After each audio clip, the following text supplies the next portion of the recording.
Très heureuse de vous retrouver à Strasbourg pour notre session plénière avec une actualité très chargée. Le Brexit tout d'abord, un accord a été trouvé après 3 ans de négociations. C'est un accord à minima, mais le Brexit est de toute façon insatisfaisant par nature. Cet accord est un moindre mal comparé à un no deal et à ses conséquences pour les 4,5 millions de citoyens, tant britanniques qui vivent chez nous, européens qui vivent au Royaume-Uni. Autre sujet brûlant d'actualité, la Turquie, avec l'offensive militaire turque dans le nord-est de la Syrie. Cette incursion illégale risque non seulement de favoriser un retour au premier plan de Daesh, mais également de provoquer une crise migratoire majeure. Elle doit être condamnée avec force. Des sanctions doivent être prononcées, financières et diplomatiques. C'est tout le sens de la résolution que nous avons votée et il va sans dire que cette situation conforte mon opposition ferme à l'entrée de la Turquie dans l'Union européenne. Alors bien sûr, ce débat nous a amenés à nous prononcer sur l'élargissement de l'Union européenne.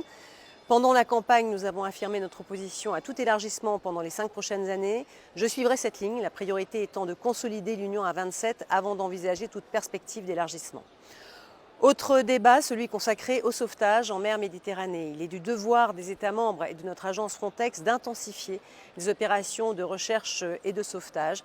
Mais nous devons également renforcer notre coopération avec les pays d'origine et de transit afin de lutter contre la migration irrégulière, contre les réseaux de passeurs clandestins, tout en renforçant les incitations au retour.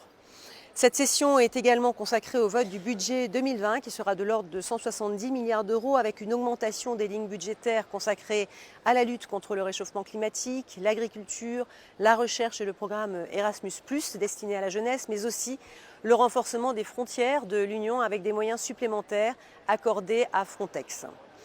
Enfin, je terminerai avec l'actualité de la Commission européenne. Après l'éviction de Sylvie Goulard, je regrette que Michel Barnier n'ait pas été choisi pour, semble-t-il, des raisons purement partisanes. Il n'en reste pas moins que le choix annoncé ce matin de Thierry Breton semble répondre aux exigences de la fonction. Il est désormais plus que souhaitable que le collège des commissaires soit validé et que la Commission puisse très vite se mettre au travail sous la présidence d'Ursula von der Leyen. Une activité, comme vous le voyez, très chargée, dont j'aurai l'occasion de vous parler lors de la prochaine session. À très bientôt.